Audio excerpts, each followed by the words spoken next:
Across India's slums, around 22 million children are out of school. That's almost the population of Australia. Millions of young lives denied their right to learn. In the slum clusters of Prayagraj, the numbers tell a harsh story. 1 in 3 children who begin primary school drop out before finishing.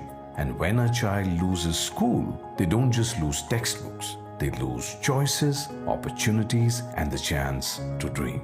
But in these narrow lanes, change has begun. Here, Rah Foundation works closely with families, going door to door, encouraging parents who never had schooling themselves to give their children a different future. So how did this journey start? जब हम लोग slum से गुज़रे तो हम लोग ने देखा कि यहाँ पर बच्चों की कंडीशन बहुत ख़राब है। वो बच्चे चाय की दुकान पे बैठ रहे हैं, पान की दुकान पे बैठ रहे हैं, उनकी लैंग्वेज बहुत ख़राब है और पेरेंट्स में ज़्यादा अवेयरनेस नहीं है कि वो बच्चे को एजुकेशन की ओर कन्वर्ट करें, एजुकेशन की ओर बच्चों को पढ़ाए।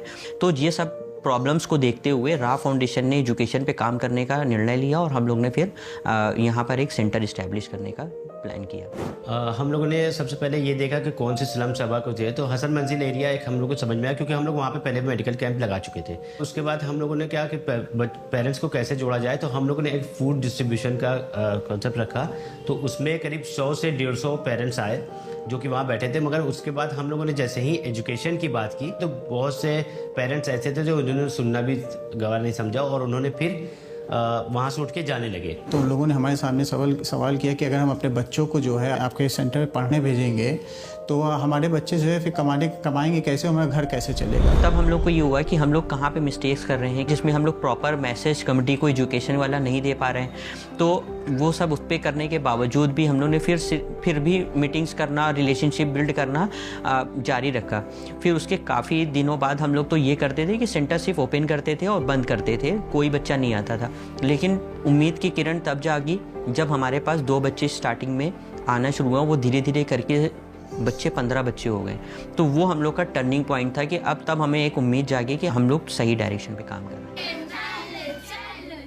The team sat down and asked themselves, can rote learning and the same old education pattern really help children grow? Think about it. We all studied what a rhombus is in school.